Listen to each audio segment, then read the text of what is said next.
ನೋಡ್ರಿ ಅವನ ಅಂತ್ಯಕಾಲ ಬಂದೈತೆ ಕಾಶ್ಯಪ್ಪನವ್ರದ್ದು.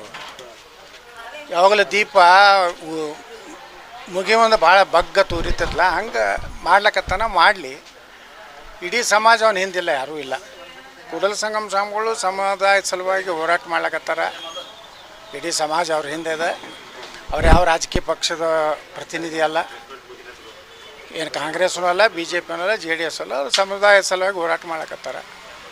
ಇಡೀ ಸಮಾಜ ಅವ್ರ ಹಿಂದೆ, ನಾವು ಎಲ್ಲರೂ ಹಿಂದಿದ್ದೀವಿ.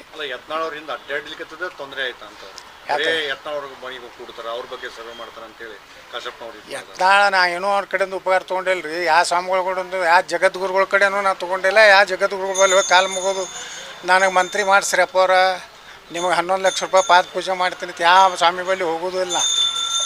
ಭಾಳ ಸ್ವಾಮಿಗಳು ಕಾಲು ಮುಗಿದು ಭಾಳ ಕಡಿಮೆನ. ಭಾಳ ಆದ್ರೆ ಭಾಳ ನನಗೆ ಯೋಗ್ಯ ಅನ್ನಿಸಿದ್ರೆ ಸಿದ್ದೇಶ್ವರ ಅಪ್ಪರು ಕೆಲವೊಂದು ಮಂದಿ ಅದಾರ, ಅವ್ರಿಗೆ ಅತ್ತೆ ಕಾಲು ಮುಗಿತೀನಿ. ಹಾಂ, ಎಲ್ಲರಿಗೂ ಹೋಗಿ ಕಾಲು ಮುಗಿಯೋ ಮಗನೂ ಅಲ್ಲ ಅವ. ಹಂಗೆ ಅವ ಏನದ, ನೀವು ಯಾಕೆ ಹಿಡಿಯೋದ್ರು ಅವ್ನು ಹೈಲೈಟ್ ಮಾಡಕತ್ತಿರೋ ಗೊತ್ತಿಲ್ಲ. ಅಂತ ಲೋಪರ್ಗಳನ್ನೆಲ್ಲ ನೀವು ಮಾಡಬಾರ್ದು. ಅವನ ಸಂಸ್ಕೃತಿ ಹೆಂಗೈತೆ ನೋಡಿಬಿಡ್ರಲ್ಲ. ಏನಾರೇ ಅದು ವಿಭೂತಿ ಹಚ್ಕೊಂಡಿದ್ದಕ್ಕೆ ಮರ್ಯಾದೆ ಐತೆ. ಅದು ವಿಭೂತಿ ಅಂದ್ರೆ ಎದಕ್ಕೆ? ಅದು ಆಯಿಲ್ ಪೇಂಟ್ ಯಾರು ಹಚ್ಕೋತಾರನ್ನು? ನಾನು ಹಚ್ಕೋತೀನಿ ದಿನ ವಿಭೂತಿ. ನಾನು ಗೋಶಾಲೆಯಾಗ ನಾನೇ ಸ್ವತಃ ವಿಭೂತಿ ತಯಾರು ಮಾಡಿದ್ದೀನಿ, ನಾನು ಹಚ್ಕೋತೀನಿ. ಕಣ್ಣಿಗೆ ಕಾಣಿಸ್ಬಾರ್ದು. ಅದು ವಿಭೂತಿ ಕಣ್ಣಿಗೆ ಕಾಣಿಸ್ಬಾರ್ದು. ಅದು ನಿಜವಾದ ವಿಭೂತಿ. ಕಣ್ಣಿಗೆ ಹಾಕ್ಸ್ತಾರೆ ಆಯಿಲ್ ಪೇಂಟ್ನಾಗ, ಅದು ನಕಲಿ. ಈ ಬಸವಣ್ಣ ತತ್ವ ಕೆಲವೊಂದು ಮಂದಿ ಹೇಳೋಲ್ಲ ಪುಟ್ಟರದಾರಲ್ಲ, ಅವರು ಹಂಗೆ ಸುಮ್ಮನೆ ಬಸವಣ್ಣನ ಹೆಸರು ಹೇಳ್ತಾರೆ.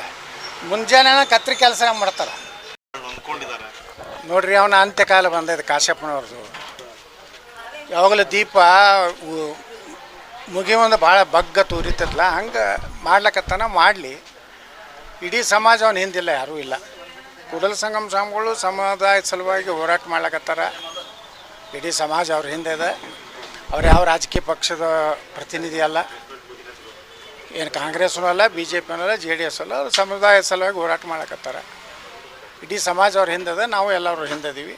ಯತ್ನಾಳವ್ರಿಂದ ಅಡ್ಡಾಡ್ಲಿಕ್ಕೆ ತೊಂದರೆ ಆಯ್ತಾ ಅಂತ ಯತ್ನಾಳವ್ರಿಗೆ ಮನೆಗೆ ಕೂಡ್ತಾರೆ, ಅವ್ರ ಬಗ್ಗೆ ಸರ್ವೆ ಮಾಡ್ತಾರೆ ಅಂತೇಳಿ ಕಾಶಪ್ಪನವ್ರಿಗೆ. ಯತ್ನಾಳ ನಾ ಏನೋ ಅವ್ರ ಕಡೆಯಿಂದ ಉಪಕಾರ ತೊಗೊಂಡಿಲ್ಲ ರೀ. ಯಾವ ಸ್ವಾಮಿಗಳ ಕಡೆಯಿಂದ, ಯಾವ ಜಗದ್ಗುರುಗಳ ಕಡೆನೂ ನಾ ತೊಗೊಂಡಿಲ್ಲ. ಯಾವ ಜಗದ್ಗುರುಗಳ ಬಲ್ಲಿ ಹೋಗಿ ಕಾಲು ಮುಗೋದು ನನಗೆ ಮಂತ್ರಿ ಮಾಡಿಸ್ರಪ್ಪ ಅವ್ರ, ನಿಮಗೆ 11 ಲಕ್ಷ ರೂಪಾಯಿ ಪಾದ ಪೂಜೆ ಮಾಡ್ತೀನಿ ಅಂತ ಯಾವ ಸ್ವಾಮಿ ಬಳಿ ಹೋಗೋದು ಇಲ್ಲ. ಭಾಳ ಸ್ವಾಮಿಗಳು ಕಾಲು ಮುಗಿದು ಭಾಳ ಕಡಿಮೆನ. ಭಾಳ ಆದ್ರೆ ಭಾಳ ನನಗೆ ಯೋಗ್ಯ ಅನ್ನಿಸಿದ್ರೆ ಸಿದ್ದೇಶ್ವರ ಅಪ್ಪರು ಕೆಲವೊಂದು ಮಂದಿ ಅದಾರ, ಅವ್ರಿಗೆ ಅತ್ತೆ ಕಾಲು ಮುಗಿತೀನಿ. ಹಾಂ, ಎಲ್ಲರಿಗೂ ಹೋಗಿ ಕಾಲು ಮುಗಿಯೋ ಮಗನೂ ಅಲ್ಲ ಅವ. ಹಂಗೆ ಅವ ಏನದ, ನೀವು ಯಾಕೆ ಹಿಡಿಯೋದ್ರು ಅವ್ನು ಹೈಲೈಟ್ ಮಾಡಕತ್ತಿರೋ ಗೊತ್ತಿಲ್ಲ. ಅಂತ ಲೋಪರ್ಗಳನ್ನೆಲ್ಲ ನೀವು ಮಾಡಬಾರ್ದು. ಅವನ ಸಂಸ್ಕೃತಿ ಹೆಂಗೈತೆ ನೋಡಿಬಿಡ್ರಲ್ಲ. ಏನಾರೇ ಅದು ವಿಭೂತಿ ಹಚ್ಕೊಂಡಿದ್ದಕ್ಕೆ ಮರ್ಯಾದೆ ಐತೆ. ಅದು ವಿಭೂತಿ ಅಂದ್ರೆ ಎದಕ್ಕೆ? ಅದು ಆಯಿಲ್ ಪೇಂಟ್ ಯಾರು ಹಚ್ಕೋತಾರನ್ನು? ನಾನು ಹಚ್ಕೋತೀನಿ ದಿನ ವಿಭೂತಿ. ನಾನು ಗೋಶಾಲೆಯಾಗ ನಾನೇ ಸ್ವತಃ ವಿಭೂತಿ ತಯಾರು ಮಾಡಿದ್ದೀನಿ, ನಾನು ಹಚ್ಕೋತೀನಿ. ಕಣ್ಣಿಗೆ ಕಾಣಿಸ್ಬಾರ್ದು. ಅದು ವಿಭೂತಿ ಕಣ್ಣಿಗೆ ಕಾಣಿಸ್ಬಾರ್ದು. ಅದು ನಿಜವಾದ ವಿಭೂತಿ. ಕಣ್ಣಿಗೆ ಹಾಕ್ಸ್ತಾರೆ ಆಯಿಲ್ ಪೇಂಟ್ನಾಗ, ಅದು ನಕಲಿ. ಈ ಬಸವಣ್ಣ ತತ್ವ ಕೆಲವೊಂದು ಮಂದಿ ಹೇಳೋಲ್ಲ ಪುಟ್ಟರದಾರಲ್ಲ, ಅವರು ಹಂಗೆ ಸುಮ್ಮನೆ ಬಸವಣ್ಣನ ಹೆಸರು ಹೇಳ್ತಾರೆ. ಮುಂಜಾನೆ ಕತ್ರಿ ಕೆಲಸ ಮಾಡ್ತಾರೆ.